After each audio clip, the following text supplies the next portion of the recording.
These videos document fieldwork completed during the summers of 1999 and 2000 to examine abandoned or inactive mines near the town of Dixie in the Perce National Forest in Idaho County, Idaho. The mines were examined for possible environmental or physical hazards. The program was a cooperative undertaking between the U.S. Forest Service with offices in Missoula, Montana and Grangeville, Idaho, and the Idaho Geological Survey at the University of Idaho in Moscow, Idaho.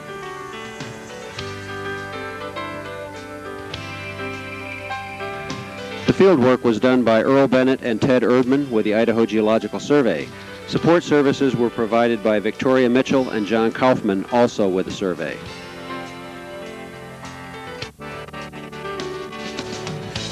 We would like to acknowledge the close cooperation and financial assistance provided by Ray Tesoro in the Region 1 office of the U.S. Forest Service in Missoula, Nancy Richaud in the Supervisor's office in Grangeville, and Joe Ellis and Ken Stump in the Elk City Ranger District office.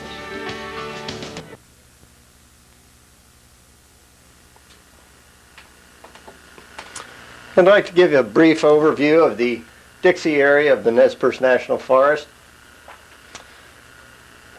This is the Elk City 1 to 100,000 quadrangle, and this is the Warren 1 to 100,000 quadrangle. And I'll focus in on the Dixie area, which is down in here a little bit later. Just wanted to give kind of a geographic reference to where we are. State Highway 14 comes in along the South Fork of the Clearwater River into Elk City, which is right over here. Maybe, well, focus in, maybe you can see the name there. In any case, the access to the Dixie area is on County Road and Forest Service Road 222, comes down here to Red River Ranger Station, which is right in here. Red River Hot Springs is actually over there. The road continues kind of south and southwest until you get into Dixie, which is right here. And most of the properties are focused right around the town of Dixie. Several are over here on the Silver Spur Ridge 7.5 minute quadrangle. One is down on the Mackey Bar 7.5 minute quadrangle, and one is on the 5 mile bar quadrangle. So I'll focus in on this area since this is kind of the one we're interested in right now. Another report will discuss these other properties that are in the Elk City area itself.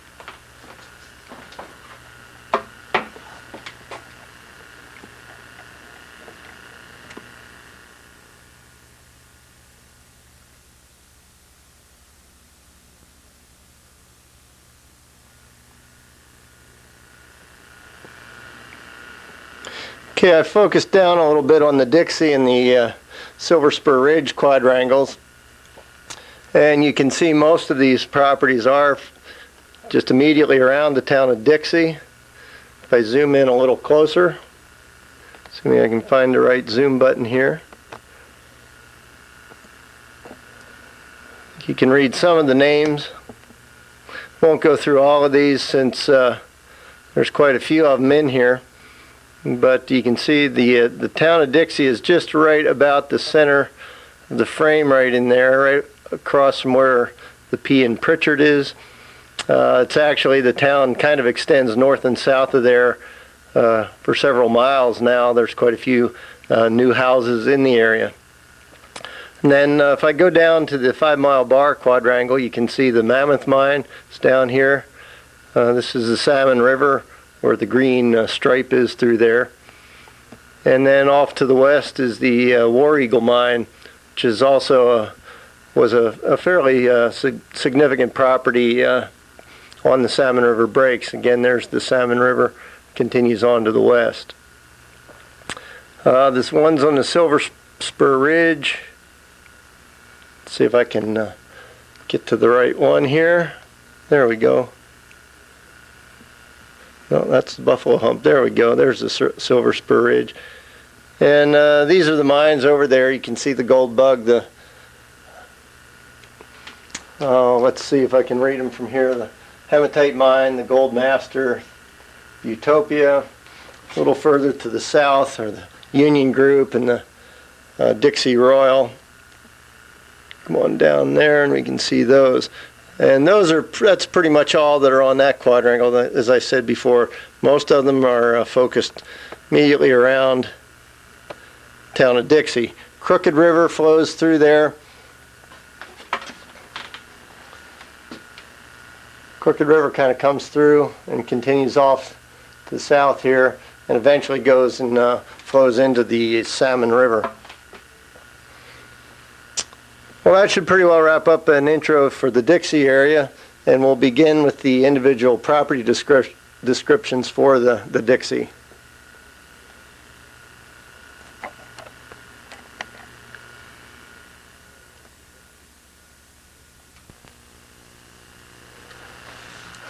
The first site in the Dixie area that we're going to look at is a site that we've given a site number B7139901A.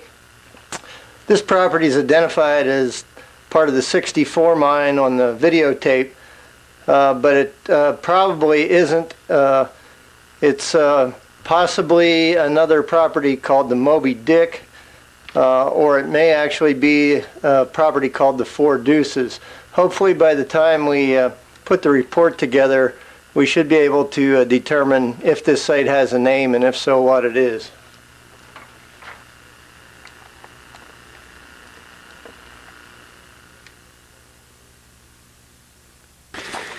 It's July 13th, 1999.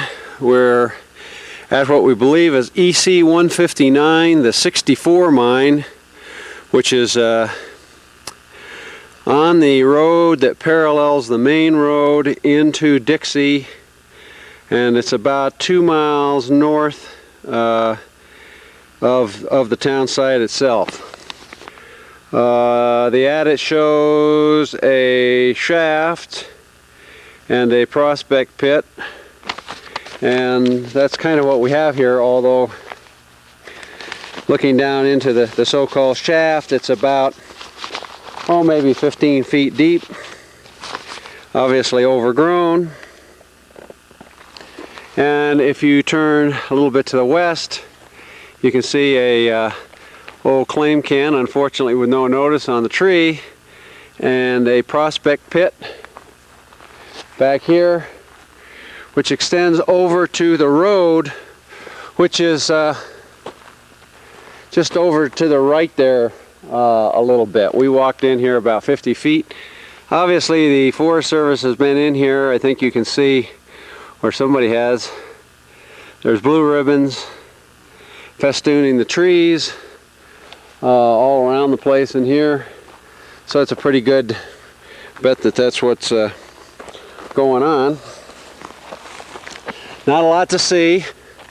Here's another little prospect pit that they put in here, and the main trench that's just this runs almost northeast southwest, right by the pit, or by the shaft as it's called.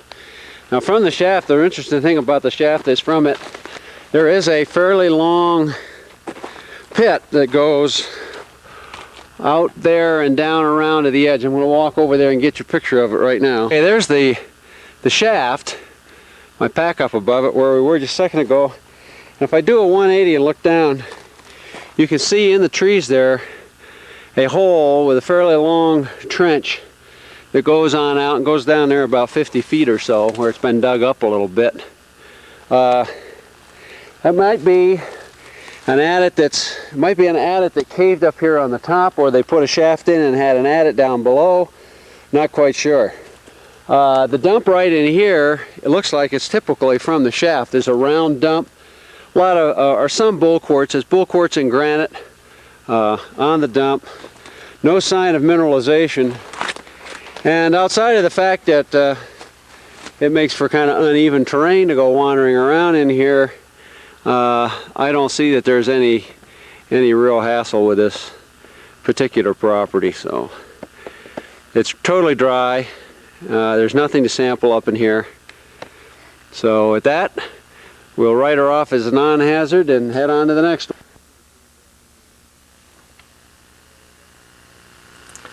The next property is the TIAWAKA mine. This was also identified on the videotape as part of the 64 mine, but it actually is the TIAWAKA mine.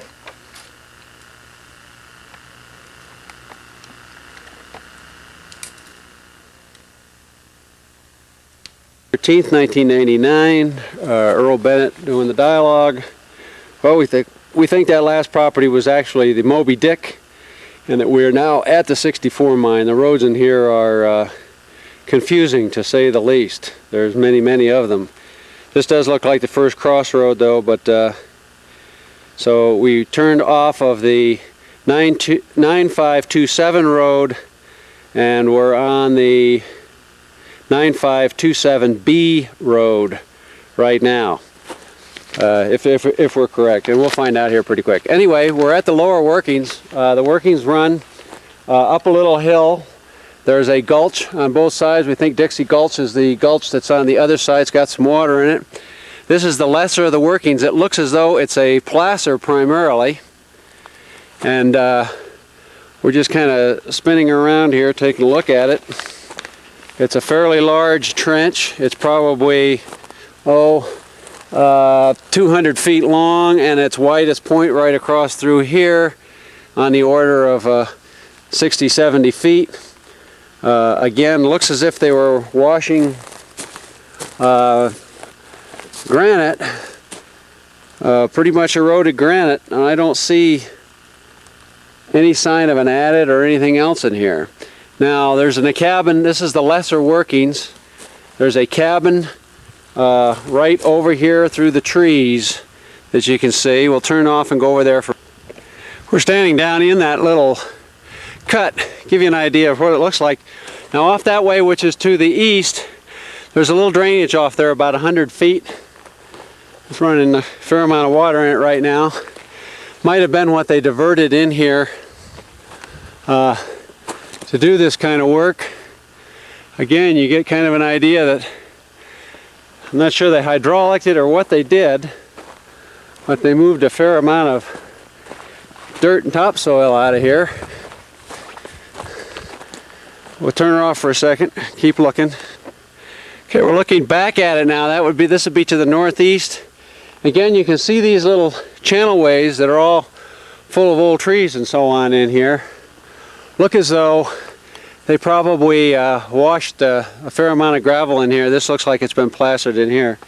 We'll go over to the cabin now.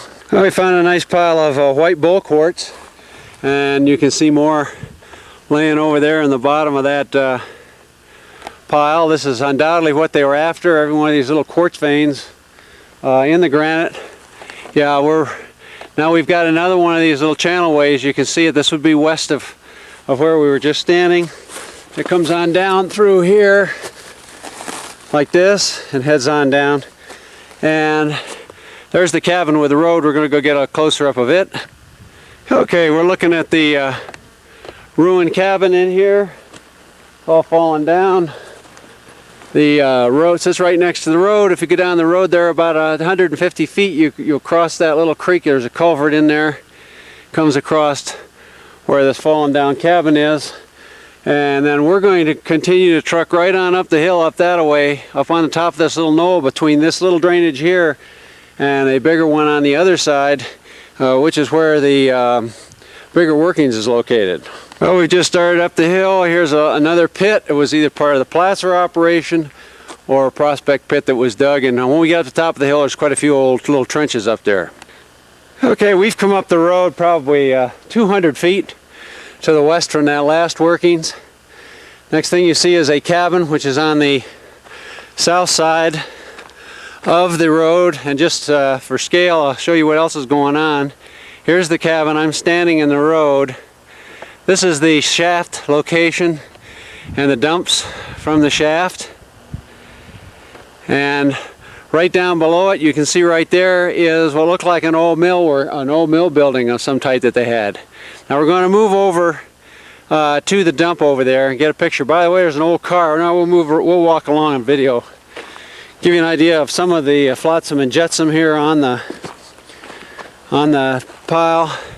If you get up here, there's a nice old stove and somebody's fine old automobile. Probably did good service getting in here. See in here, my guess is, yeah, it's got all the pieces probably stripped out of it. Actually, there's parts of several automobiles in here. Okay, we're going to move over to, standing from there, you can see these piles out in front of me through the trees that are ones related to the shaft. And the shaft, if we guess right, was right here where you can see all these timbers down in this hole with a pile, which would be the waste spoil from the shaft around it, or a little hole right next to it. But my guess is that these timbers in here were where they had their hoist set up some way or other. There's a cable, some timbers in there too, but who knows? It looks, the first hole is the bigger one. Leave it like that. We'll go around the other side and get some pictures of it from over there. Okay, there's the cabin. There's the old car. Right in front of it is the shaft of the hoist works with the other little hole right next to it. The spoil dumps from the digging in here. And if I spin completely around, we're now looking at the mill building, which is actually due west of the cabin and sits right on the road. That's the road right over there, and just on the other side of those little trees. You can see completely fallen down. No equipment. Well, yeah, there are. There's look like, well, it's an old engine sitting down in there. You can see the crankshaft out of the bottom of it. But I don't see anything that resembles stamps or anything else in here. We'll go down to the bottom and get a shot back up. Okay, we're looking right up at the old mill building, what's left of it. It was a small mill, one of these probably custom or mail order ones that you can just buy in and set up, which was fairly popular in the 30s. Round nails in most of these boards and good looking bolts, so it's probably nothing too old now. If we turn to the west from the mill, we're looking down into a little pond down there, which may well have been an old mill pond. And this is the, if we've guessed right, we're looking at the drainage for Dixie Gulch in here.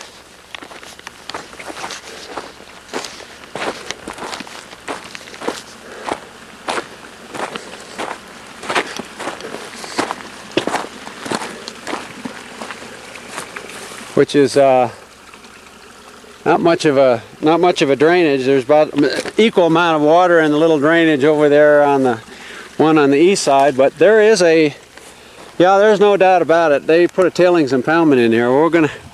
We'll scramble on over and take a look at the front of that thing, if you can see it through there. It looks as if they had a little tailings pond in here. And the road here continues on up a ways.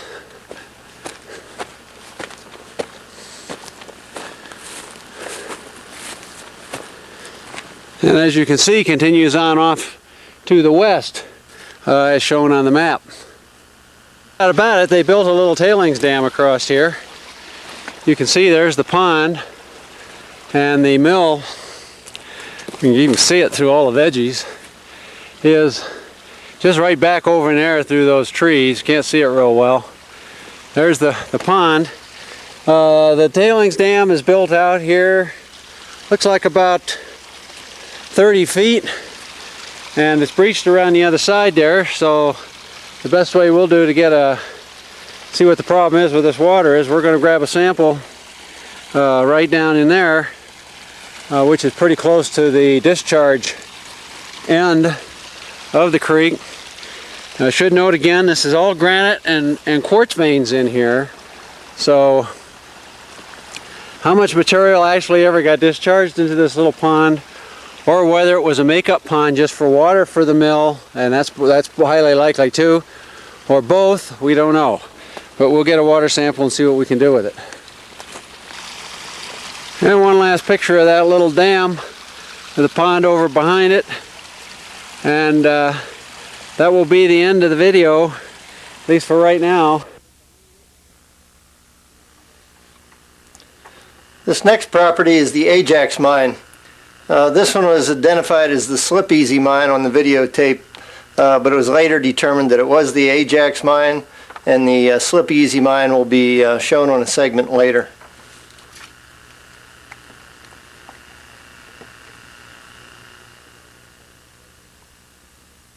$1999, and we believe we are at the Slip Easy property, which is in section 22 on the Dixie 7.5 minute quadrangle.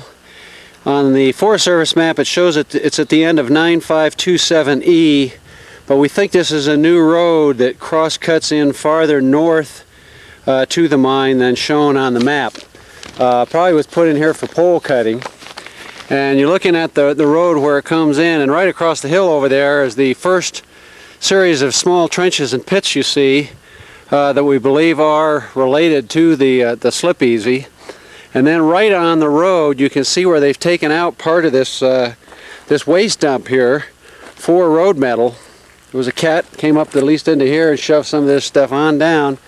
And then this dump goes on over to a large frame structure. I'm not exactly sure what it was, whether it was, looks awful big just to be a platform on which the a hoist would be sitting, because I think this was a shaft, but we're not sure why they would have put it in with such very heavy timbers. And as best as we can tell, this is probably where the old shaft was, down here. And again, panning across, give you an idea of this pile of timbers. And the reason again we think it might be is there's again another section of conical shaped waste pile sitting out there. It's probably almost all waste right along this section of the road. This section of waste pile that I'm on is on the order of about 80 feet long and probably 15 feet thick, and 20 feet across at the widest part. And the conical one over there at the bottom is probably has a diameter at the bottom of about 30 feet across, and it looks like it's about 15 feet high in kind of a cone shape. So there is no water, everything is totally dry. Again, this is a granite quartz property, and we'll go over here with the camera running. You can see one of the cabins is still, though at least part of it is still standing up in here, and there's another building behind that one, and then there's another one down the road a ways on the south side of the road. And we just kind of pan around here to give you a perspective as to what we're looking at. And again, the access road, those original dumps through the trees or pits on the other side of the road, the main waste dump from this pit, and then back to the wooden structure. We'll go up to the cabin. Okay, we're looking at the cabin a little closer up, and up behind it you can see the other cabin that's all fallen down.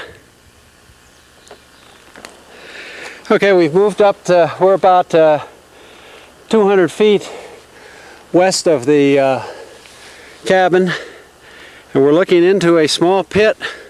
This has got a diameter of about 15 feet. Looks like they went down about 10 feet or so on it. I doubt that it's any more.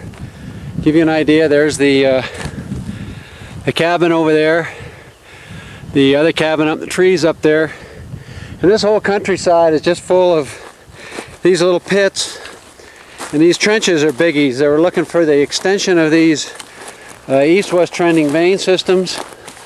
So everywhere they got in the granite that they picked up any kind of a hint of the veins, they would dig these trenches to explore for them.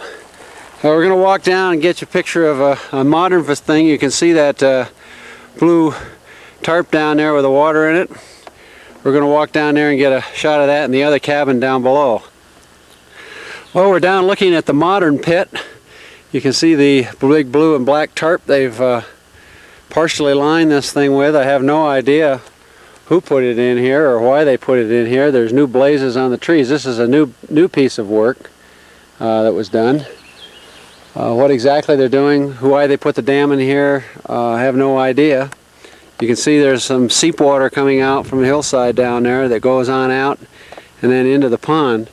We'll walk over here to the dam. Well, we're not exactly sure what's going on here. These look like old dumps from something or other that are down right below this dam. We're standing on this, an earth-filled dam that was put in here. Goes on across. Scanning back, you can see where the water's coming down. That little drainage is where it's coming from. I see no sign of an adit or anything. I suppose there could have been something in that hillside, but if there is, it's long gone.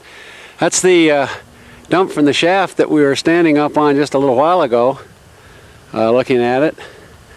So not sure exactly what it is or what it means, but obviously this is some sort of a new structure, and my guess is the Forest Service has at least some idea as to who put this in there and why it was put in here.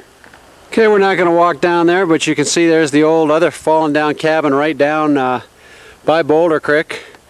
If we pan back out and we look up, we can see there's the road, that new road that we were talking about, which goes back up to that big waste dump that we were just talking about, which is right up in there.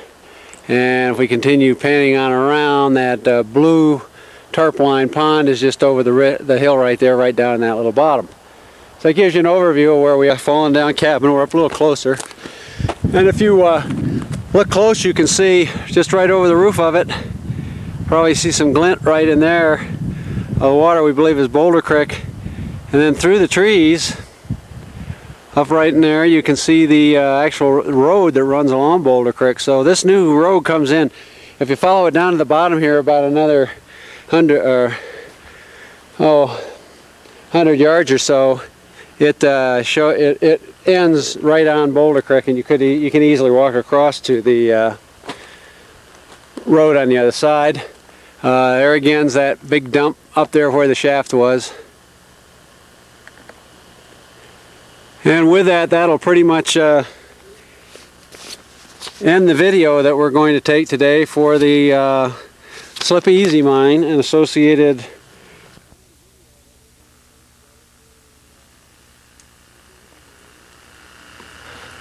The next property is the American Mine, site number EC 176.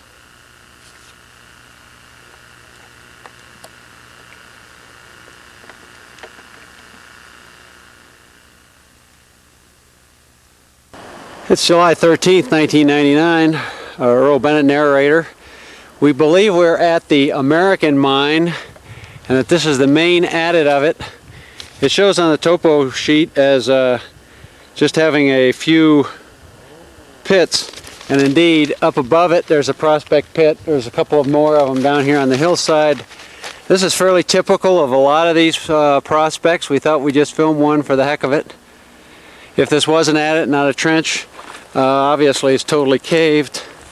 It's in the granite, chasing again quartz veins. We're moving up onto the adit now, and we'll swing around and show you this relatively short dump.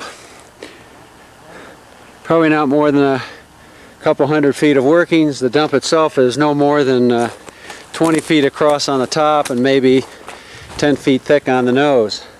So fairly typical. We just happened to be in the neighborhood, so we thought we would go ahead and get this one done. 1999, we were looking at the main tunnel of the American adit.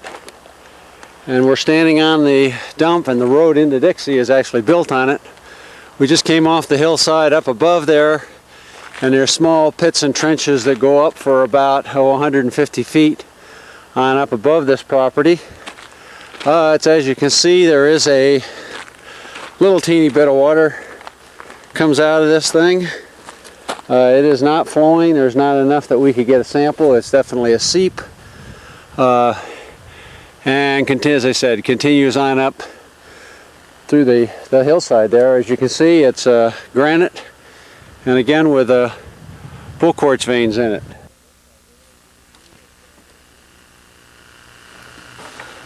The next site is the Four Deuces mine, or at least it was thought to be the Four Deuces mine, and is identified as the 4D, I believe, on the videotape. We gave it a site number B7139904. If we find out later that it's actually not the Four Deuces, we'll state so in the report.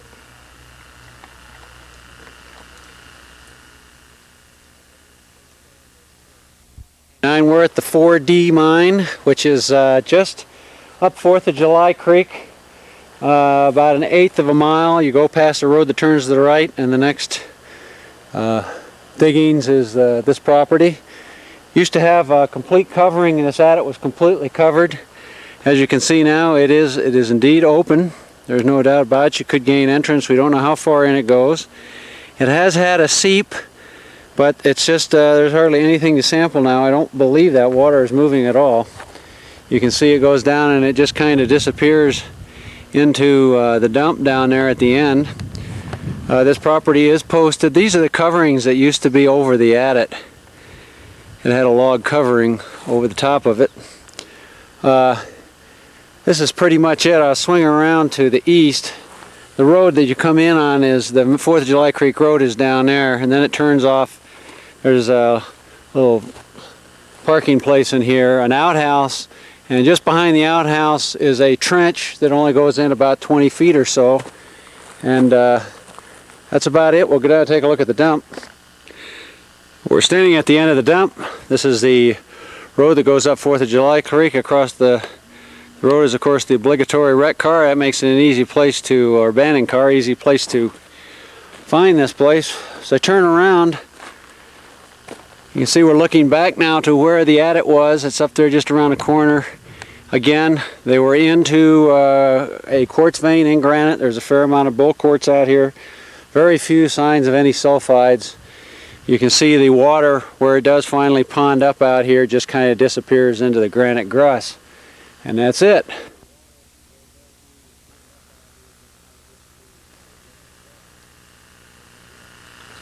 Next we'll look at the Pritchard mine, site number EC180.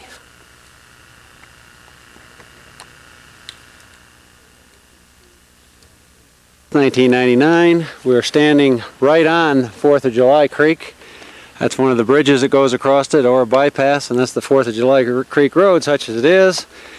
And in this particular area, it's spread out over a fairly large floodplain, making a gigantic wetland. And right on the end of the wetland is the adit to the Pritchard mine, which is right here, which is not very big. They put in a lot of cribbing for as deep as it goes. It's totally caved in the back. And the dump on this baby is about that long. About maybe 15 feet from the portal on out, and about 3 feet deep. Now either a lot of it was pulled out of here during floods or something, or it never went much deeper. It's actually got, if you look, it's got a gate on it. You can see back in there. But can't go very far with a dump only this big, and there's just no room to put anything else. So, and as there's absolutely nothing on the dump does impinge, I suppose, on the floodplain, but we're not going to sample it because there's absolutely nothing in here except granitic grus. Up to the Pritchard mine. This is just on a separate little road on the south side of 4th of July Creek. Comes in right beside the fire department in Dixie. It's not more than 1/8 of a mile from the middle of town. See a couple pieces of old mining paraphernalia. Looks like part of a compressor there, and I don't know what those wheels are with those cogs on the end, but part of some great device. Little tar paper shack, and the main adit for it is, we'll go down here in a minute and get some of this, but it has become kind of a landfill. You can see the top of the head frame right there. Those logs that go across there is the head frame, and there's part of a hoist, small drum hoist down there, and Probably the dump for it is laying out there, scattered about.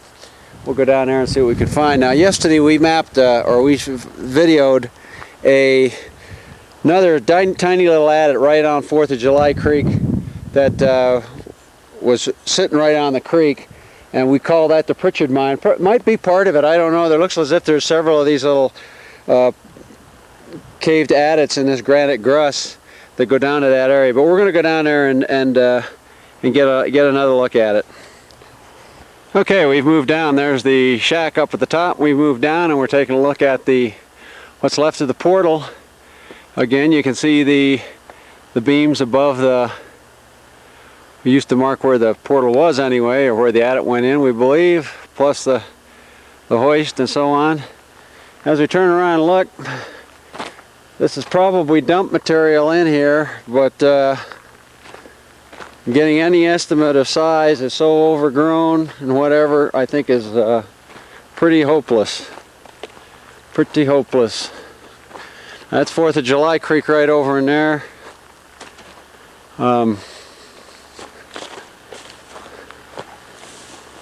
Yeah, there's not a lot to see. By the way, over just onto the left of the shack up there, there's a couple prospect pits. It's almost exactly as it's shown on the topo map. 1999. We're revisiting the Pritchard Mine. We thought perhaps we got the wrong adit, and we're on the road from Dixie that goes up to the Pritchard. The Pritchard's up around the corner up there, about maybe 200 feet, and here is this old adit with a very small dump out here, as you can see. The big wetland, because we are in the kind of the spillway here for whatever the main drainage is down 4th of July Creek. And I'm getting a short on video signal, so we're about out of here. We're going to see if we can save it and go look for one more. May 16th, we are at the Pritchard. There's the cabin that we photoed the other day, and here is the adit, caved, as you can see, and for a ways back in there. And you can see this trench when you walk on up the little road to the cabin. Thin waste dump out here, overgrown, a lot of rails, heavy-duty rails, laying out here on the ground by this adit. I can't believe that we missed the thing. The pit, by the way, that we took the picture, the garbage picture from, is just on the other side here. I mean, it's right around the corner there. So there's the adit. The cabin's up on the hill, and if you move around by that trailer, this is described as a garbage pit. I'm not so sure that it wasn't something more than that, with a hoist and everything sitting there at one time, that there could have been a shaft somewhere in here or something. It looks like part of a head frame, I don't know. Again, when you come in here from Dixie, you walk up this little road no more than a quarter mile right by the fire department, back of the volunteer fire department. It'd actually be on the north side of the building if you park there and then walk right up that little lane. It'll bring you right in here, and if you get to this garbage dump, take a quick look over to the left, and there will be your adit right over in there. And this is going to not only end our video for the Pritchard Mine, but also for our first trip into Dixie.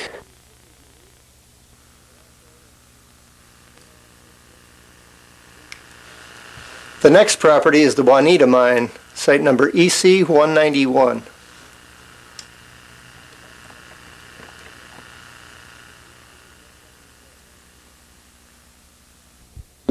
We're at the Juanita Mine on the Dixie 7.5 minute quadrangle. It's a relatively well-known property in this part of the world. Starts off right off the side of the road with this fairly large open pit. It's not a shaft, it is just a pit. It has got a board barricade around it, as you can see.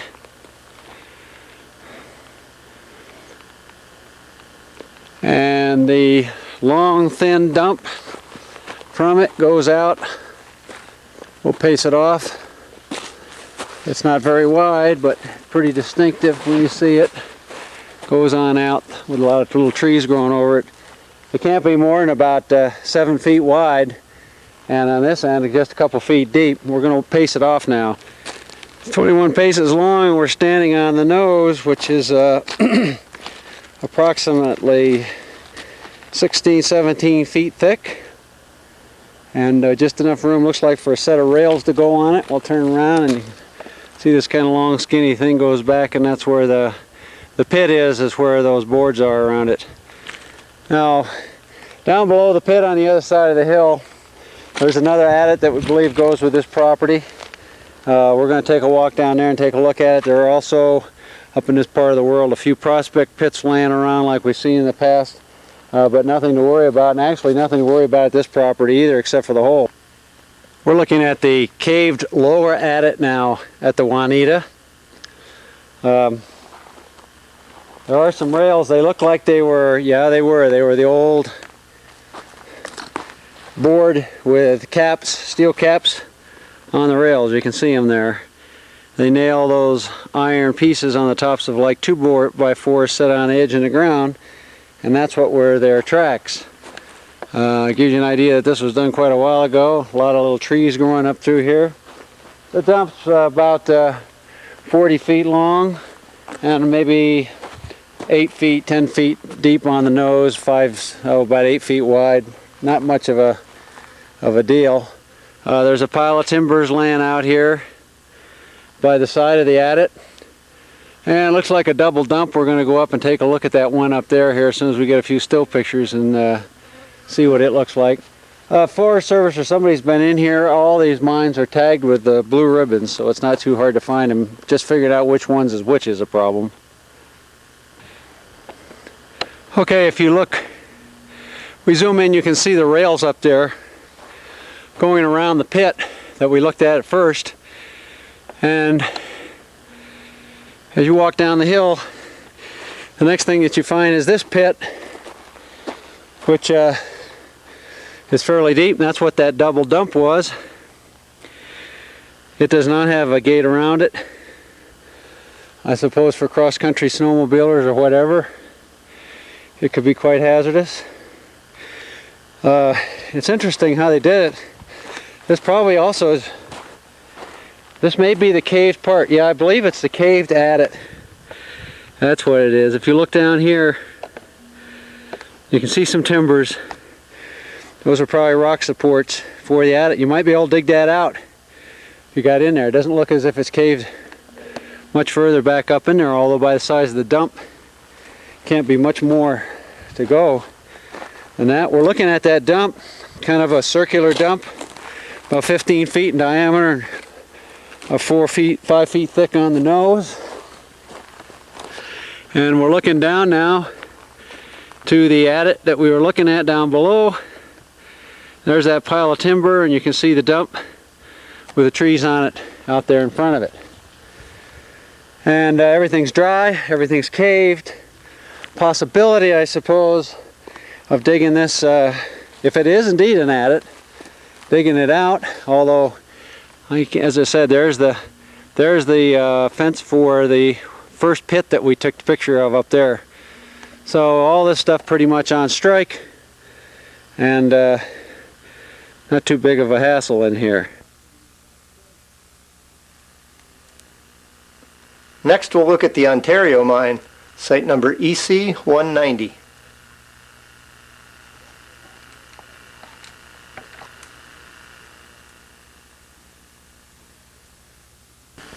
It's July 13th, 1999. We're at the Ontario mine, which is on $100 Gulch, and we're looking at the ore bin, which is right below one of the big waste dumps, and there are a couple of adits more up on the hillside that we'll go up and get some pictures of in just a minute.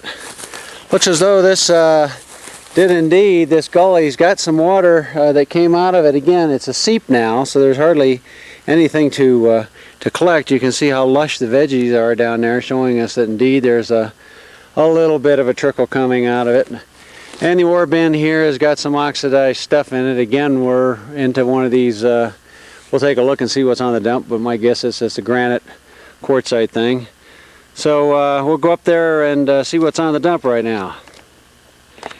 Okay, we're looking at the where the adit used to be.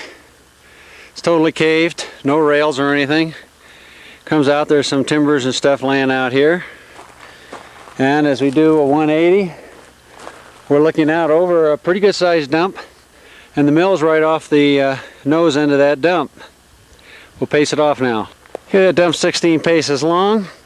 It averages, it's much thicker at the end up towards the adit. It's probably 25 feet across, but out here on the end it's only maybe 6 or 7 feet across, but it's probably 35-40 feet deep anyway off of this end. You can see the ore bin down there and looking down off the nose of the dump. I remember now there is a small drainage that comes along the edge of this waste dump. It's got just a little bit of water running in it, and this is what I think eventually gets off down there into that wetland. So we're going to go up now to the upper workings, which are up in that area there. Okay, we're about, well, we'll show you how far up we are. Probably no more than 30-40 feet above the main adit. And we've got either a collapsed adit in here or a trench. Can't tell which. Probably a small adit. It does have a dump out of it, indicating probably no more than 75 to 100 feet of workings. And we're now looking directly right down onto the main dump down there, so you can see how far up above it we are. We will get, you can see the mill, part of the mill down through there, I believe. To give you an idea of perspective where we are, we've got a pit over here we'll take a look at on our way back down. But we did find some water coming out of that lower adit, so we will sample it. Okay, we're at the second adit. It's kind of caved all the way along it, somewhat of a sinuous route. I don't think you could dig that out and get in there. It may not go too much further. Give you an idea how it lies. Goes down, made a curve down there, and goes down to a double dump which has been breached. You can see the rails there that originally came out of the adit. They go down the hill, and if you look at the dump on the other side, there's a rail laying in there. Totally caved, probably, unless it goes a lot further than we think, not a big hazard to anybody, and nothing that we need to worry about too much. Okay, we're looking back now at that caved part of the adit. The rails come down. I'm standing on, you can see where they're bent down, and they come up on top of this little round dump, which is pretty substantial. It's got a lot of stuff in that adit, or had a lot, came out of that adit. However, this dump is not eroding, it's not impinging on anything. If we look off in that direction down through the trees is where the first adit is, and we'll go back down and get that pit on the way now. Now, we mentioned in between the upper caved adit, which lies to the east of that lower main adit, there were a couple pits and trenches. Here's the pit that I saw, and up there is a dump for a trench, perhaps adit, that I think we talked about earlier. It can't be more than 50-60 feet long. If it isn't, it's caved all the way. Also up in here there's another trench. So the usual kind of picking around that you find in this area associated with these things. So we're right across from the mill down there, or the main dump, and we've got the footings for some sort of a structure in here. I don't know what it was. Looks like they had some kind of something bolted down there. It doesn't look like it would have been a cabin. There's a chimney sitting here. It's about 30 feet long by 10 feet wide, and had some kind of a building in there, but I have no idea what it would have been. The next property is the Dixie Queen Mine, site number EC 185.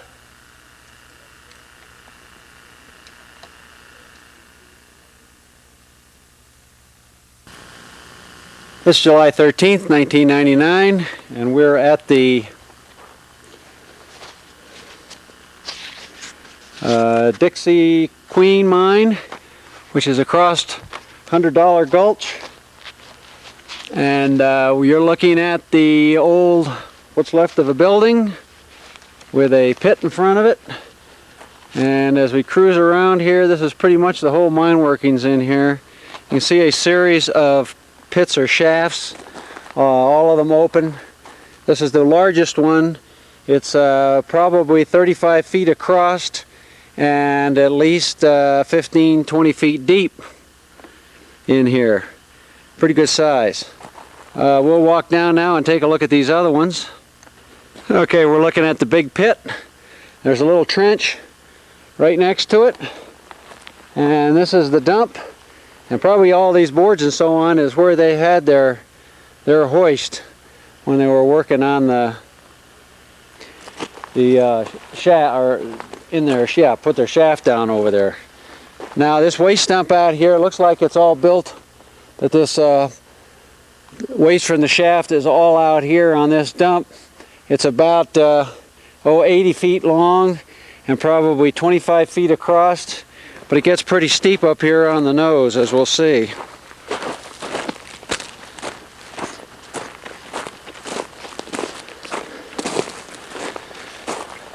Again, we're walking down to the edge of the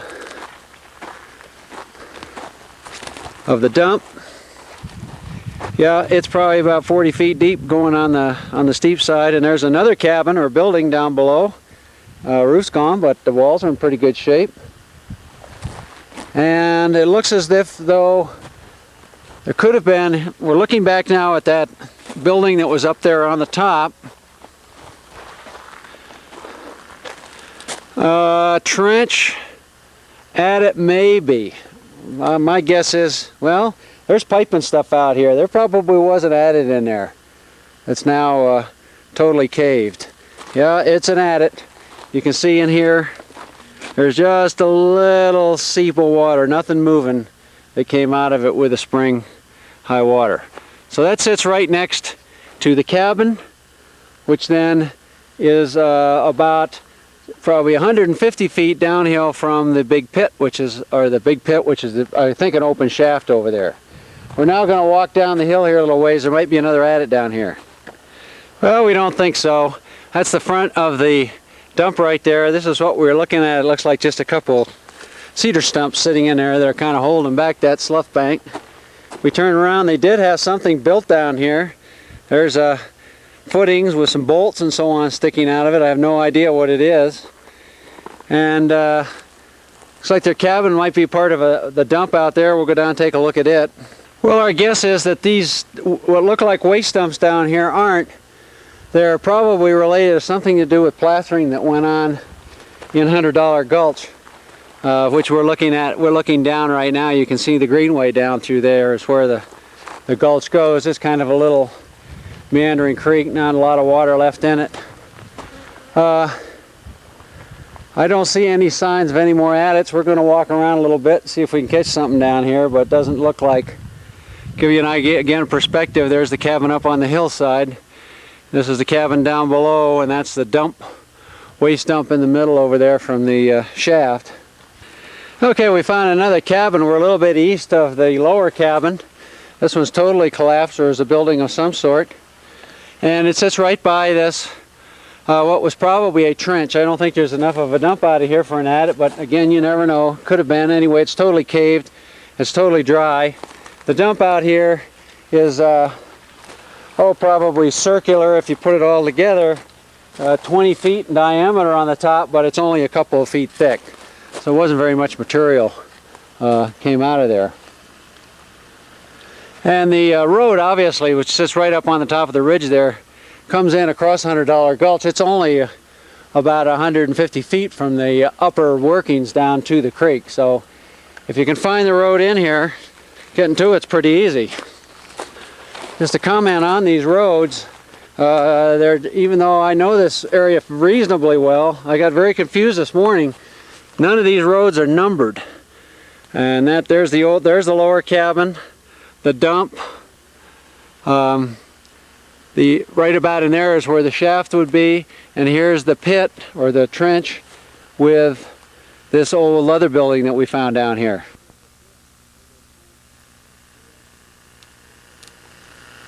The next site is the Slip Easy Mine, site number EC 169.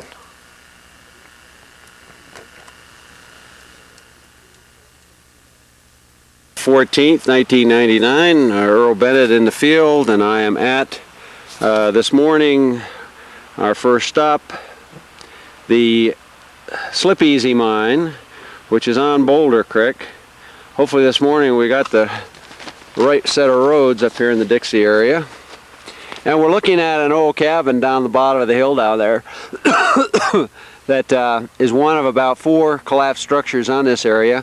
Right in front of it is the dump and the caved adit, and you can see the cave from the adit right there in the dump, and Boulder Creek is right off the nose of the dump. The adit looks to me as if it's caved here and here, or else they put a couple pits in up here, but it looks like it's probably right on strike with the adit in here. There is no opening underground, so there's no concern about that. It does look as if they shovel some of this stuff out of here. Again, it's a quartz vein on in granite that they were after quite clearly. We'll go over to the top of the adit, and you can look down and see nothing there. Again, the cabin down there through the trees, just on the other side of the creek with some other buildings.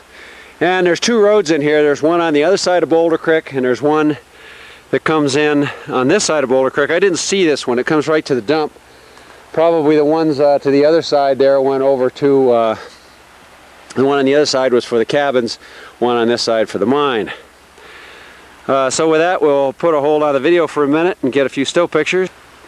Okay, we're down on the dump now. We were right up there on the top to the left, probably 30 or 40 feet up there.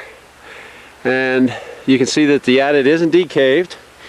We're now standing right at the edge of the portal, looking to, you can see where the road starts uphill again. That's the edge of the dump right there. And the other edge of it to the east is right here where that other road comes in. And it's about 25 feet out to the edge. Looks as though it's about 10 feet thick on average, although of course more on this slope than not. We made a mistake up there. The creek does not impinge on the dump. There's the creek over there. It's a good ways from the dump.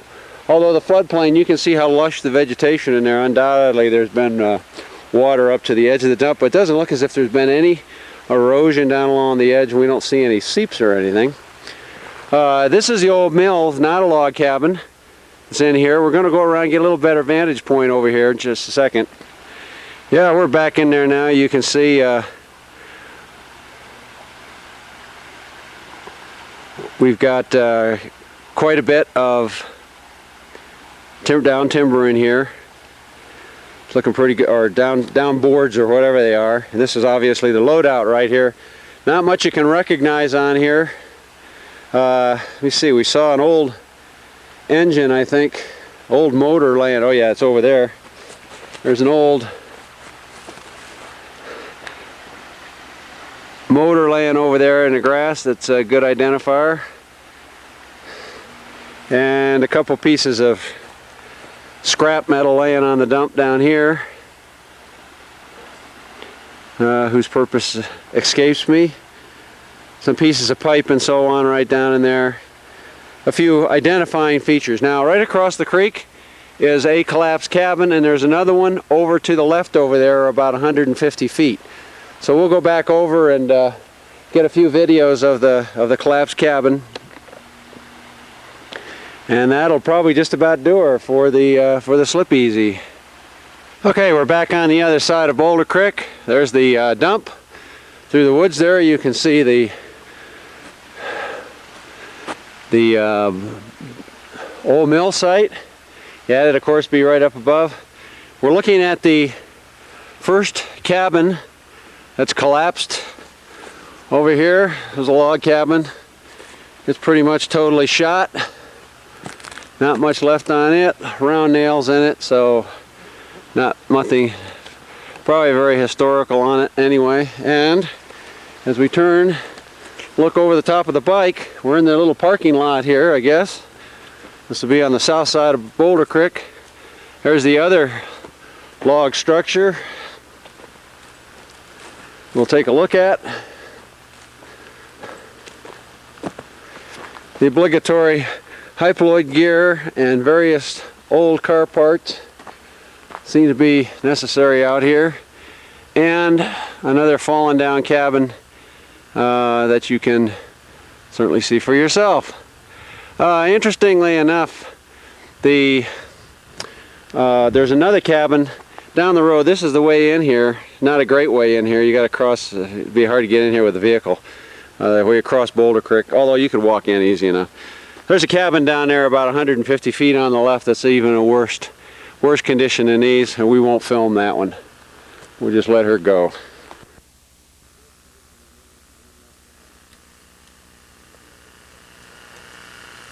The next site is the L&L mine, site number EC-166. This site was also thought to be part of the 64 mine and was identified that way on the videotape segment.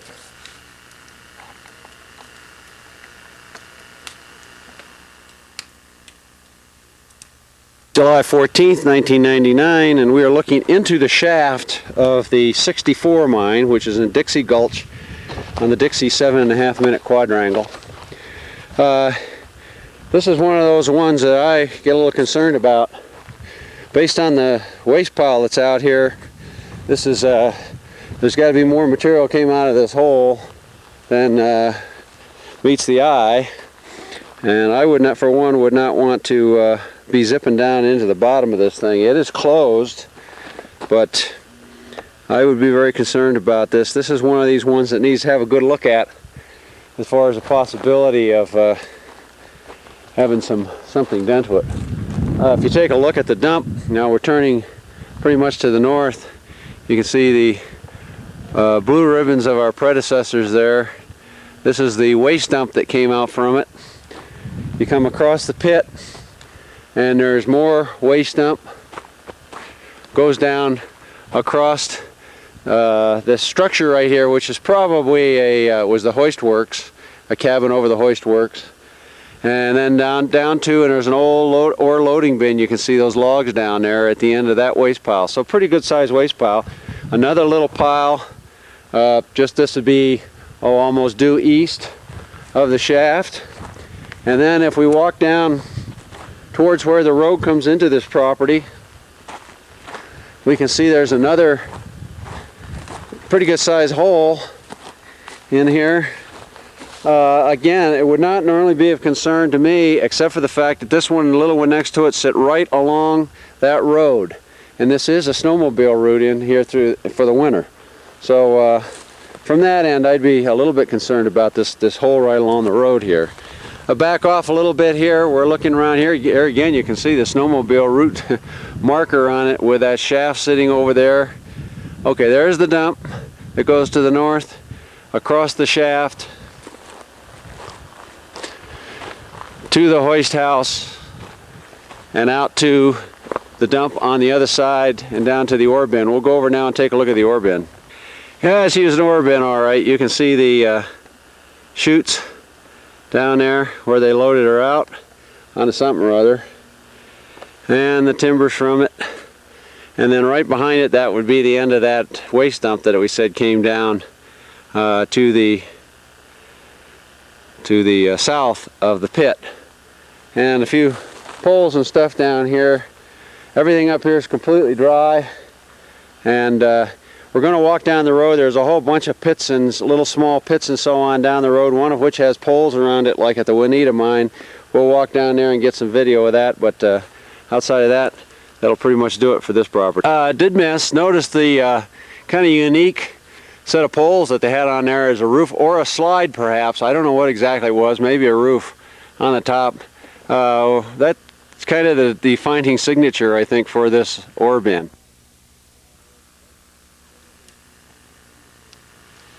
A claim notice at this site identified it as the Dawson-Hugo M&E claims.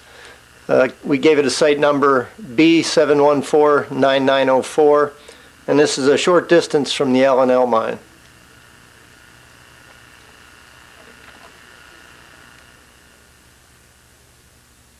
Still at the L&L, but we've moved down the road now, probably 100 yards from where the original shaft was, just to give you an idea of how many pits there are in this area.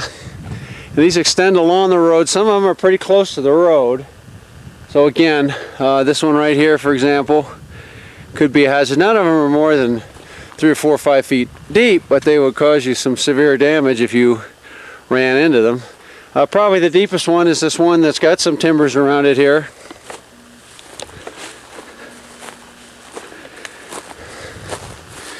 It was a little shaft, and it's got a fair amount of, it's called the, we'll zoom in on that so you can see it, the C&L Dawson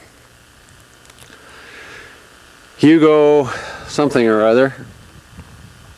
And there's a claim notice on there in an official velvet can, so it's got to be real. Get you zoom back out here, and again, looking off to the east, you can see a couple more pits down through there, and there's some more down beyond that. We're not going to extend a lot of time in here. If you come up in here, you'll see these things. The ones up above are more hazardous. At least the dumps for these small dumps here sit on the outside towards the road, so you get a chance anyway. And with that, we're going to call her quits finally for the, I believe it's the L&L mine, which we may have identified earlier in this thing as the 64 mine. I've been having the 64 mine is the next one we're going to, and I've been trying to tape it for 2 days now, and at least that's what it sounds like on the tapes. But this is the L&L in here that we're looking at, as was the one up there, of course, with the shaft and the ore bin.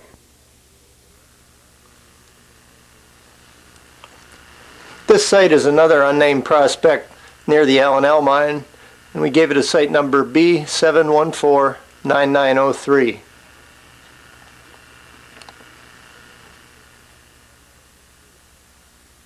And while we're not at the sure I get the right name, L&L Perce, we're right north of where we just filmed that little pit with the pole fence around it. And there was a claim notice with a velvet can that we got. Well, we've got the information out of that velvet can, which will be in the written report. There's a little road. If you go past, you'll be going to the east. You go past the fenced pit with the velvet can, about 100 feet, there's a little road cuts down the hill. We cut down that hill, and here's what we found. It's obviously the ruins of a relatively new building, and there's several other old ones in here back to the east. This is the furthermost west working or west structure that we found. And we're going to go now back over to the east a little ways and get the rest of it. Okay, we've got an adit now. We've walked about 200 feet east of that building. We've got a caved adit here, and it has a pipe in it. Well, no, it's not a pipe. We just thought it was a pipe. There's some boards laying down here where the rails came out, and it's got a little seep of water that's coming out. Nothing's flowing, so there's nothing we get a sample on. It's not going to be here very long, but it comes down around the edge, and over here where the road is, it's formed, this is where you cross the road, it's formed a little puddle that a frog just jumped into. And there's over through the trees is that building that we just filmed a second ago. So, and swinging back, you can see there's the adit. And the other working, we've got a relatively flat dump now. We're not on the nose of the dump, but as I scan around here, you can see the edge of the dump there. It's got all these trees growing on it. We'll measure it out. Nothing's been done in here in a long, long time. And actually, it's just as easy to walk you right up to the old cabin, which is the easternmost structure on this thing.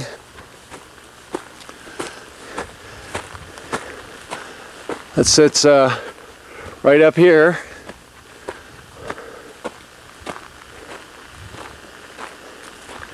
Or it was a storage shed or something. It's got a board roof on it. It's all Yeah, it was a storage shed, I guess. It was just kind of lean-to sitting there in the hillside. Anyway, that gives you an idea. There's a little marshy area down here. Must be a little gully starts up in here. You can see how green the grass is down there. And then the dump. This is the edge of the dump. It's probably on the order of 10 feet thick. Forms kind of a scallop shape around the edge there with all those 6-inch trees growing in it. So we'll count this as part of the L&L right now until we find out different, although it's now probably a quarter of a mile to the east of the shaft, the main shaft that we looked at the L&L. So that should do it for the video on this property, if indeed we don't find something else to put on film. Yeah, one thing we forgot. There's the new building I think we started off with, sitting over there, and then as we swing around and you look, this was a lube shed, I guess.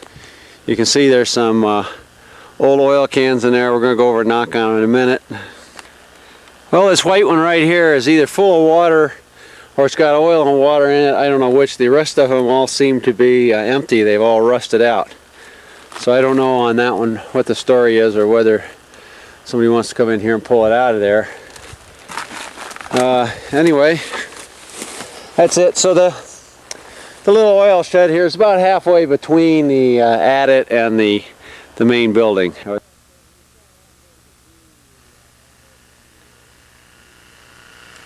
this site is thought to be actually the 64 mine, site number EC 159.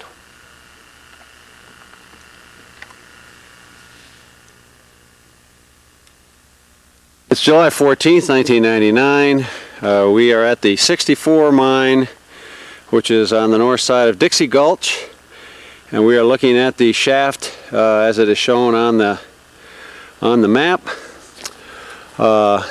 This again was one of those quartz veins that they developed with a shaft.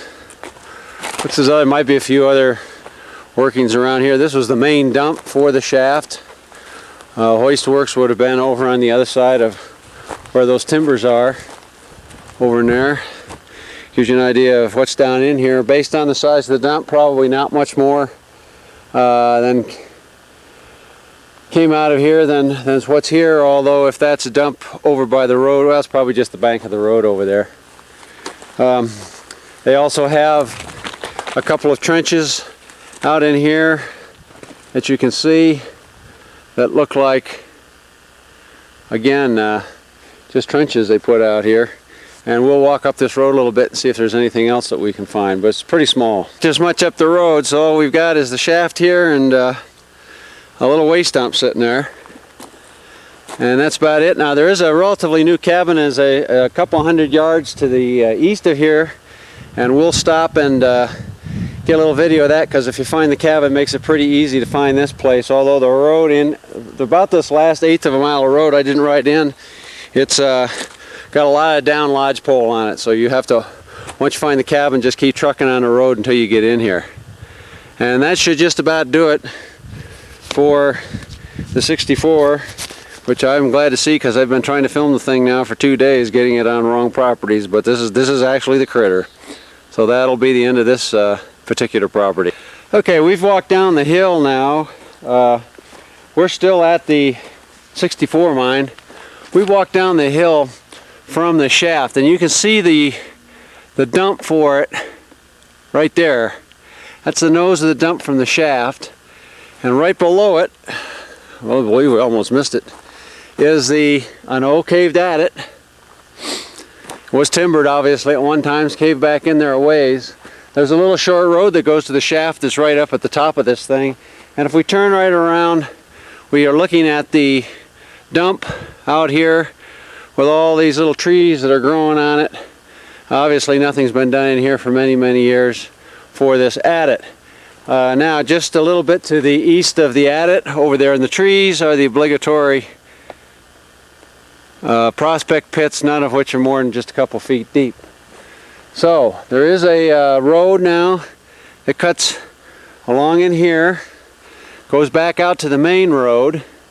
I believe it cuts down probably across to the cabin. and it goes by this old adit, and then there's a little spur that goes off up over the top and up into the shaft and the dump that we just described a few minutes ago up there. Okay, so we'll close off the 64 mine with a few shots of all the little trees growing out of the old dump. Dry, everything dry up in here, no water anywhere. Well, we thought we were down at the 64, but in thrashing around in here, we fortunately found what is undoubtedly the main adit at this property. It's totally caved. It's got a little bit of water coming out of it, just a seep. There's not enough flowing anywhere to get a sample. It comes out and it just dies out here on the dump. And again, that dump, like the one we were looking at up above, is fairly extensive in here, relatively flat, heavily overgrown. And sitting right on the dump is a pile of what were undoubtedly mine timbers. And right off to the side of the adit is an old cabin. I'll give you a strike and dip on the bearing on this adit, just for the fun of it.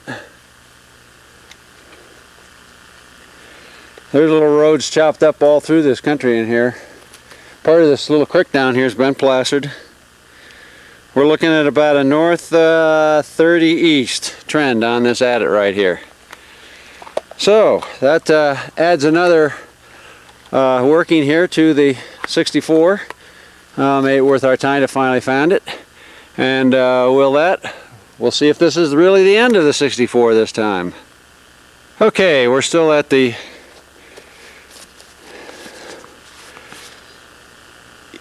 L&L mine, EC-166, as promised. I'm sorry, the 64 mine, EC-159. God, I cannot get that. I just do not want to be at the 64. Showing you the log cabin that obviously has been retar papered and so on by somebody. This used to be the road. This would take you in part of the way to the mine. The best way to get in actually is to come off the major road up above. There's another spur road that comes in.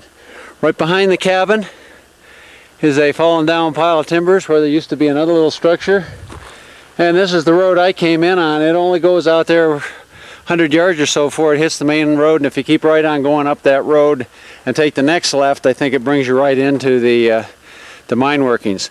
We might just add that the last adit, the big adit that we looked at down by the little tributary, is about 100 yards southwest of the, and downhill of course, from the big pit, or the open pit that we looked at, or the pit, the shaft that's up at the top. And of course right next to the shaft is the other little adit. So finally, I think after 2 days worth of work, it's about time to put the 64 mine EC-159 to bed, and that will be the last.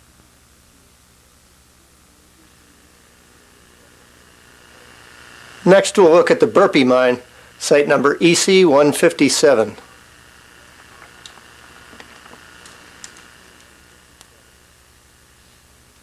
13th, 1999. We're at the Burpee mine, such as it is. This is the dump of it. We're not going to take any still pictures or anything of it. It sits right off the road. Let me see, give you all the vitals on this thing. The 7527B, 9527B road, which we continued on up from down below. Everything's totally overgrown. There is like a big long ditch right in the back here. I don't know what it was for. That's just full of alders.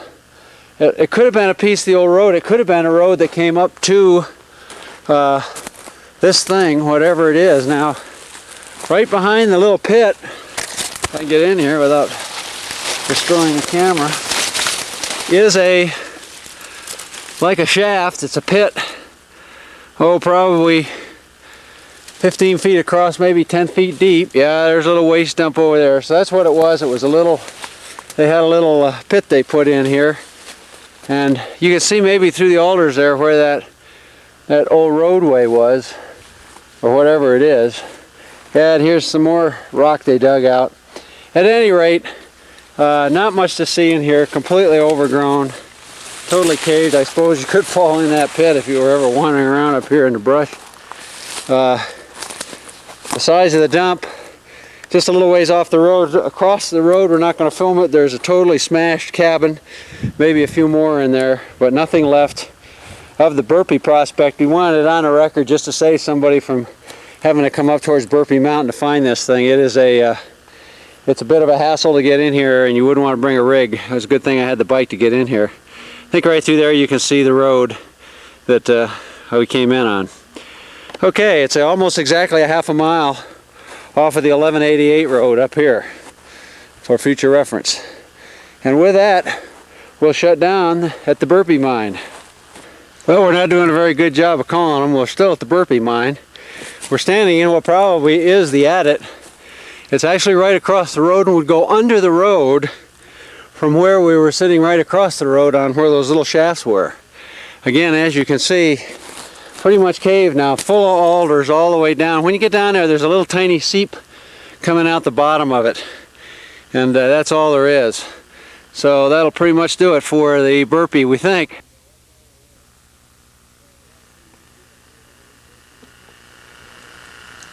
This unnamed prospect was given a field site number of B7149902, and it was later determined that it was actually site number EC174.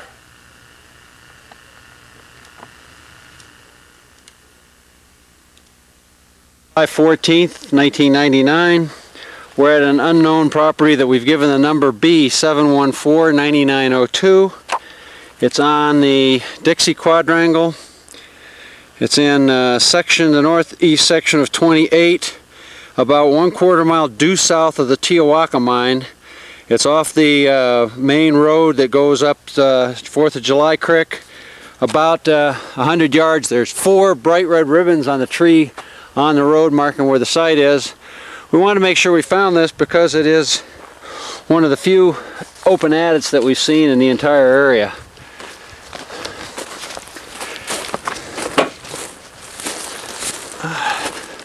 And no doubt, nice grussy looking stuff.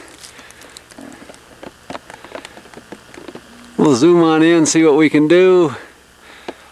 Probably doesn't go in very far, doesn't look like it. There's not hardly any dump out here. If we turn right around and look, that board wall is part of a cabin. We can get a better shot of it. And we're looking at all the tin sheets and a barrel for a barrel stove. And they just had it kind of tacked up against these 2 trees here. Made good support for a cabin. Now, from this adit, and it's built on the dump. By the way, the cabin is built on the dump out here. It's just a relatively small dump, can't go very far. But off to the left here and down the road, right about where those 2 big trees are across the trail, to the left there's another small adit that's caved. And we'll go down and get some shots of it. Okay, we're looking at the other caved adit. We just walked right around the corner, just around the edges where that cabin and the other open adit is. Fair amount of waste here. The dump goes out from the portal. Well, there's not a lot of waste. Dump goes out from the portal probably 30 feet. It's probably 15 feet across and 20 feet thick on the nose where it goes off into this little subsidiary drainage out here. Not any big thing. No safety factor on this one like there was possibly on the other one. The next property is the Skylark mine, site number EC178.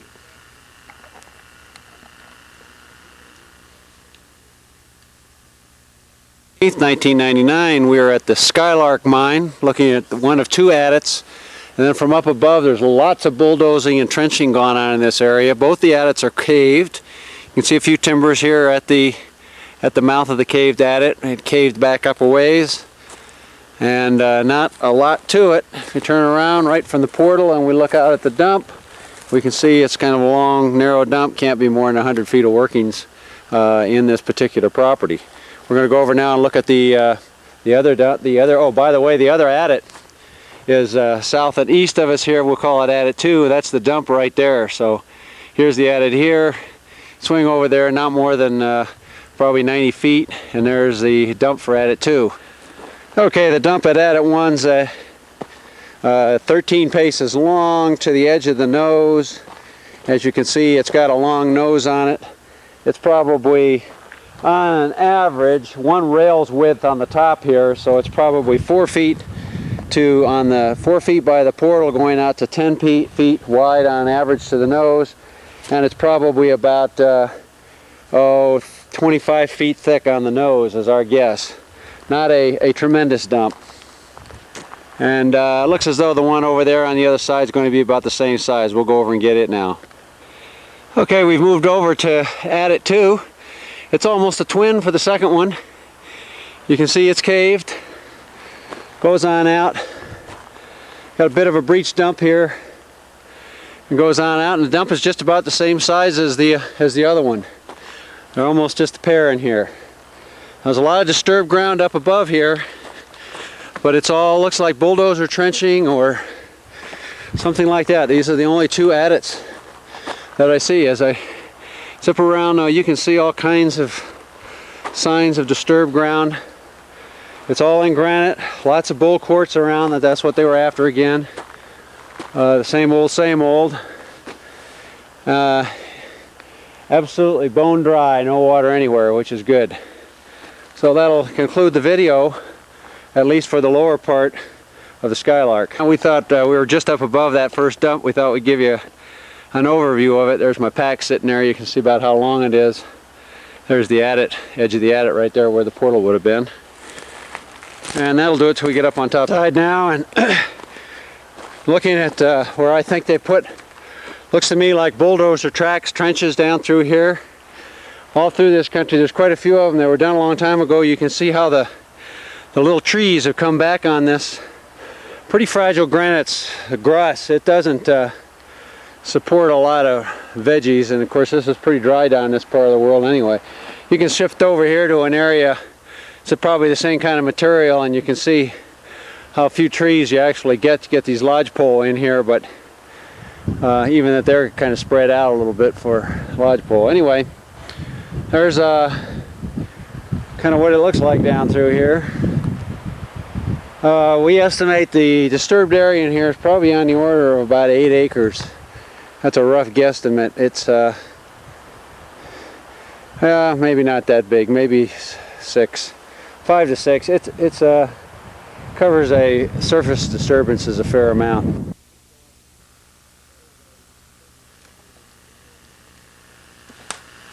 Next we'll look at the Comstock mine, site number EC204.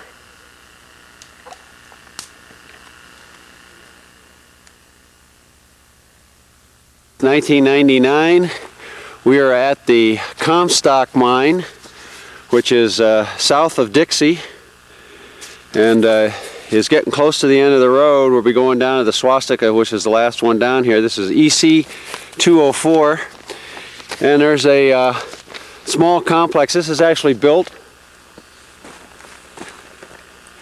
Okay, we're looking at probably where the attic came out. I think we got an old report that says it was to the right of the outhouse, which is about where we are. Trench goes back in there a ways. This is totally caved. We'll zoom back through there, see if we can see anything at all for you. Probably not much. It's been redeveloped in here, there's no doubt about it. But give you an idea perspective wise,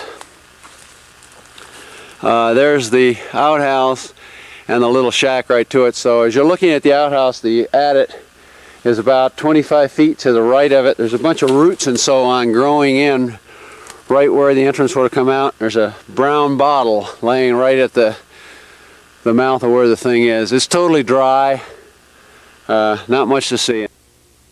1999, we're looking at the Comstock Mill, which is down below the Comstock mine south of Dixie, Idaho. And this looks like one of those custom built to order type mills. There's a fair amount of history on this.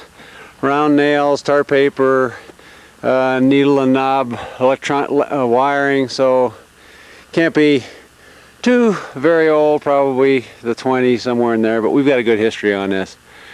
Okay, you can see it's obviously gravity feeding. We're down at the base. We're going to, that's actually about all there is to see at the mill. We're not that particularly interested in the mill, but what went through it. Now if you look out here, where I'm standing right at the base of the mill, there's a kind of a bench, totally overgrown, which could be part of the waste rock, I guess, that came out of this mill. Now you come out here to the edge, it looks almost like a waste dump. It's a fairly finely ground up stuff. You come out here to the edge and you can see there's a prong that goes on out like you would have on a waste dump. And then there's a definite ledge about 4 feet thick that goes along through here. And then a flat area down there that's got fine material, looks like a lot of fine material. We're going to dig a little hole in there with a stick and see what we can find. There's a barrel stove, for example, for scale. Now over to the, let me see, I guess that's the east of the mill, or just the east of the bottom. There's another building, which was probably their assay shack. Wall falling against a tree there, again in ruins. There's some brick, fire brick in there that might have been part of a chimney for a small assay operation in here. And we're going to shut off for a second and go over on the west side of the. Okay, we're looking down to the west side of the mill down there, and you can see the fallen down structures of looks like a couple cabins down in there, which is probably where somebody was living. Now there's a little drainage right there that's on the west side of the mill, and there's another one that's on the east side of the mill. I moved you back so you're looking at the west side of the mill, and all of the good concrete footings. They had some big equipment in here. You can see why that's good concrete, and the whole rest of the structure is collapsed. We want to like to compare this with the pictures we took a couple years ago, and so you can see by the lean on it that this whole thing here one winter is going to come tumbling down. All right, we've climbed up to the top of the mill now. Gives you an idea of what the overview looks like. Here's the main road that comes in. This goes down the hill. We'd be headed towards the swastika if we went down this way. See what is probably a water pipe coming out of the bank there. Probably goes, yeah, it goes across the road, comes out right there. Again, the old fallen down bottoms down there. Now, right out from there, if you walk right out there into the trees about 50 feet or so, is where, in that clear spot down there, is where we got those tailings, the tailings sample from. And if you look over to the left, right down in there, is the collapsed assay building that we got the pictures of down below. I'm going to try to get these ones over here on, oh yeah, there's something interesting. Here's the barrel staves from their water tank. So it probably was one of these custom mills that they bought. You can see them laying there, and that was the size of their water tank that sat there. Well, I can't see those other little buildings, which are actually over on the other side and down the hill from the water tanks there a ways. The tailings end right over there where the assay shack was. They go out probably another 30 feet beyond the end of the assay shack, and they form kind of a big concentric pile, as you would expect out there, with a level of coarser material, looks like, on the top from the base of the mill out, and then you go down a little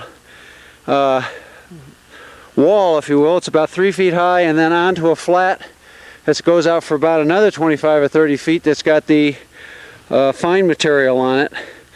And we took a sample on that. We've run out of sample bottles, so we're not going to do any water sampling in here. We want to get a sample back from this thing here, and as we'll be doing more work in here next summer, if we need to, we'll come back in and do some more exhaustive water sampling program right in this area.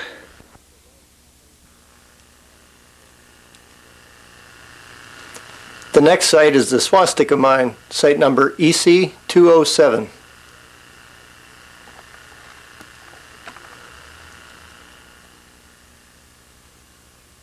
July 15th, 1999, we're at the Swastika Mine. Probably the mine has got, if there's any that have an environmental problem on the forest, this is one. We're looking right at the adit, one of those photographed adits around. It is open at the top. It's partially caved, and you can see it's partially open at the bottom in there. Could somebody get in there? Possibly. There is a fair amount of water. Well, not a fair amount. There's a couple gallons a minute coming out of this thing. It usually is. Last time it was the same. Very iron stained in the bottom. pH is about 4 and conductivity is 100. So this is the hottest water that we've measured so far. That water comes down and flows right into the tributary here, which is coming from up the hill. And that water sample has a conductivity of about 11, so you can see there's a 10-fold difference of the water coming out. Now we're going to hold on because of the dilution factor, and there's a bunch of junk. There's a little bridge there that went over to the tailings impoundment. That's the edge of our tailings impoundment, to the edge of the waste dump, which is right there. There's no mill at this site. So there's the adit. You turn around to the right, and that marks the edge of the waste dump. So we'll go over there and take a look at it now. I might just note there's some steel poles sticking in the ground here. Makes a pretty easy to, they've got like a cribbing that holds that bank back up there. And then there's 2 wooden poles stuck in the ground over here. I have no idea what they're for. Now we'll go over and take a look at the dump, which is, okay, that iron post marks where the adit is, right around the corner there.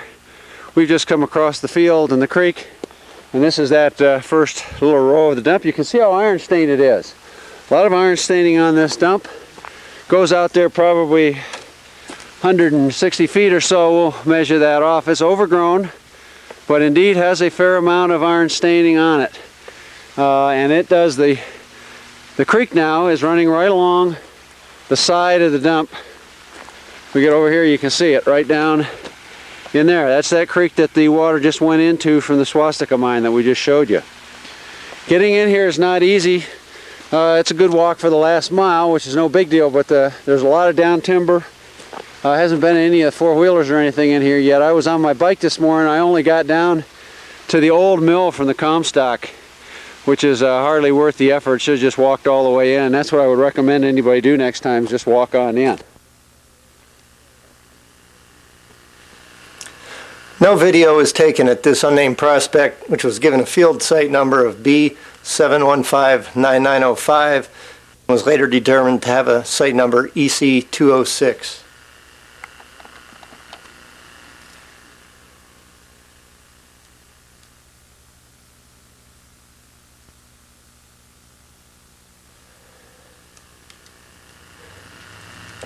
The next site is another unnamed prospect. We gave a site number B7159906.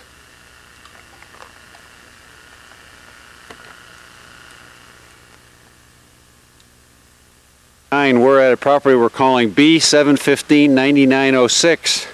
It's on Comstock Creek. It's west of the fallen down mill. Big cabin, sits right on the road. You can't miss it with those distinctive wood shakes. And we didn't video the adit, which is very small, but if I turn and zoom right through there, hopefully you see some kind of brown stain material. That's the small dump off of this particular property. We did get some still pictures of it. So we're trying to conserve videotape here a little bit, so we'll just give you one more shot of that building.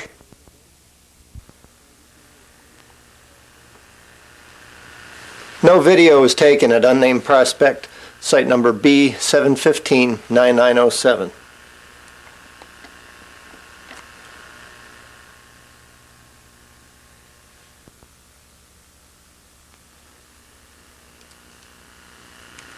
The next property is the Robinson Dike Mine, site number EC202.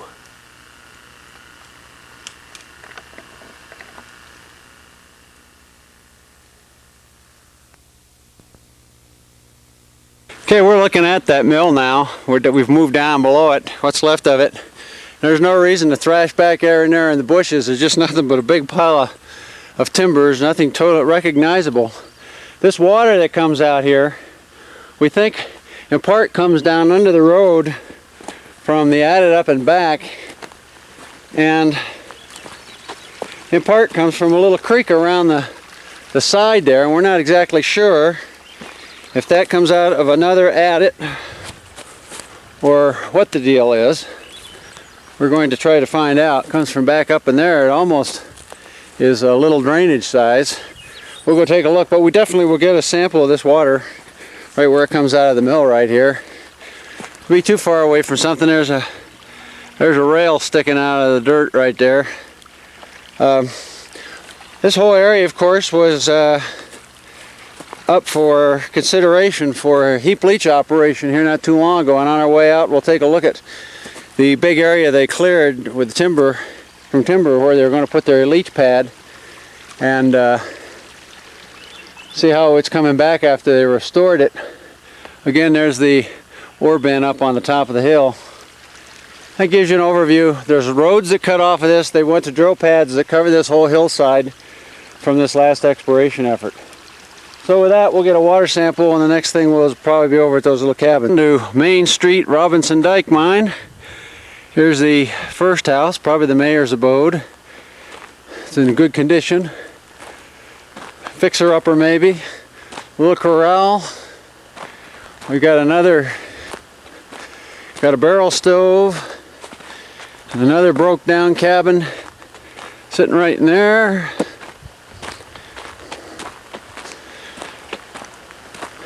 And if you go all the way to the end of Main Street, you find this deluxe fixer-upper with real wood shingles sitting right here. And for perspective, if we swing over, that's the mill site right there. The adit, well, if you can see my bike up there on the hillside, the adit is right to the left in that, where that pit wall is there. And that's kind of what it looks like. All the rest of this in here was logged and so on, I think, and done as part of that last exploration project that was underway. Looks like there's a pit right up there on the hillside. Maybe, yeah, and there's a road, drill road goes up above it up there. So, we'll stop and get an overview of where the pad was going to be on our way out, and that will be it for the Robinson Dike project. Okay, that's where we came from, right over in there. Not much that's recognizable. That dump right down in there is the one that we were looking at. But taking the old one away, as we swing around and look to the east, you get an idea of the size of this area that they had planned on possibly using for the new mining operation, which, if there had been enough low-grade disseminated gold in this shear zone, might have been a heap leach operation out in there today. So we say that the actual area, the old area, is about 5 acres, but if you add in all this stuff, it's many, many, many acres. Been replanted in part. Looks as if the grasses and so on seem to be doing reasonably well. Looks like a lot of lodgepole just got laid down along the side of the hills. Probably made good BMPs in there. And you can see back up there on the other side, great stacks of lodgepole on the road up in there.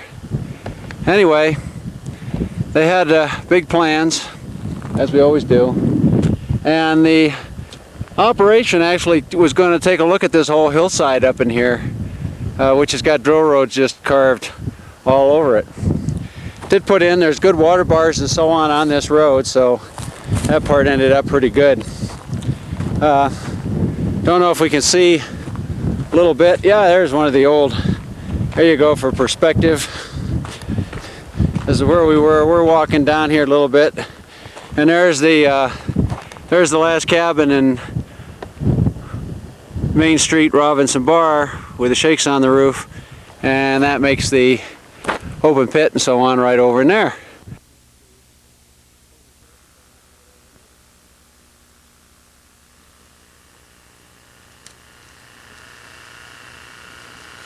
Next, we'll look at the McKinley mine, site number EC201.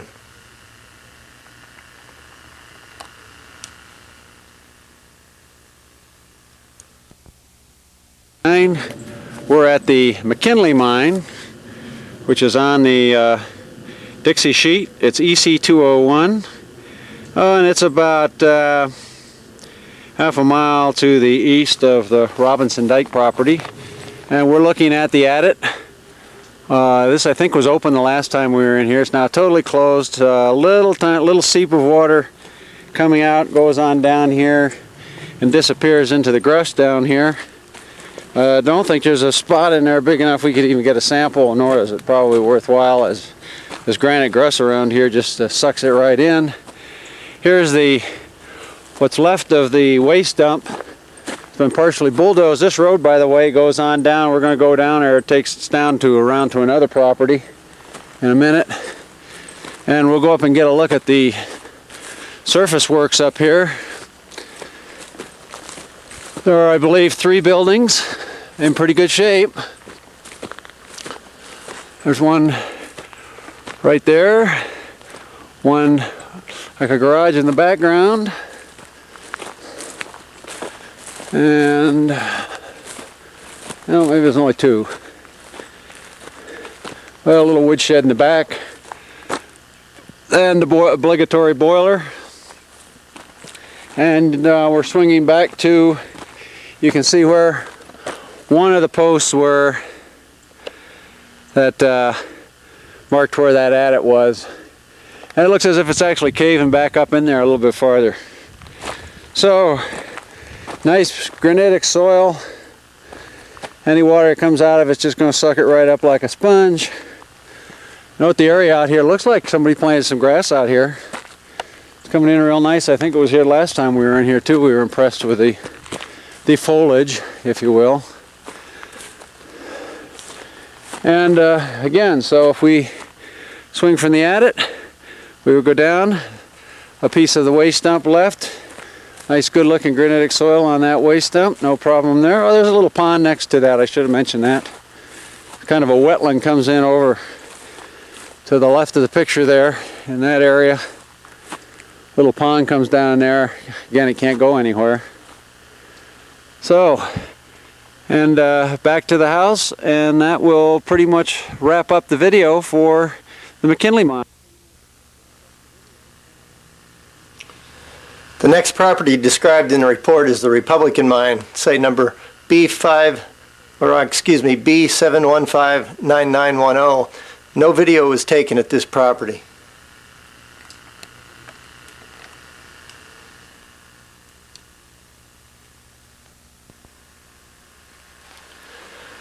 The next property is the Gold Leaf mine, site number EC203. The first part of the video for this property didn't turn out, so the video of the adit was missed.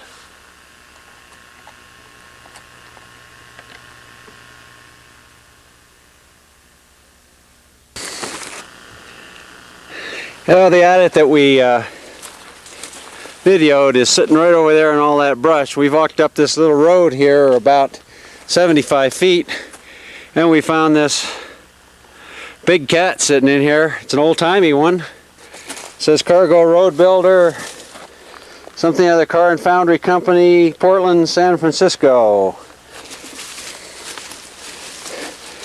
Foundry company, it's a Cargo Road Builder.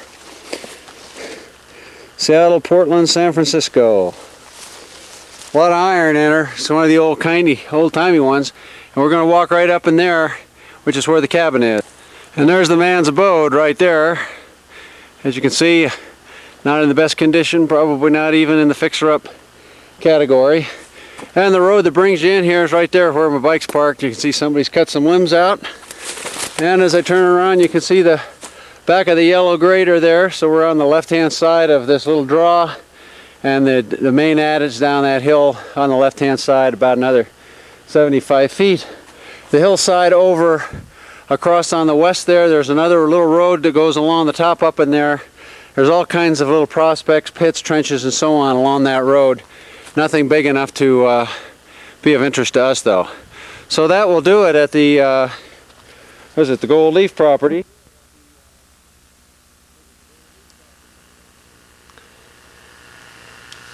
This next property is the Black Diamond Mine, site number EC 199.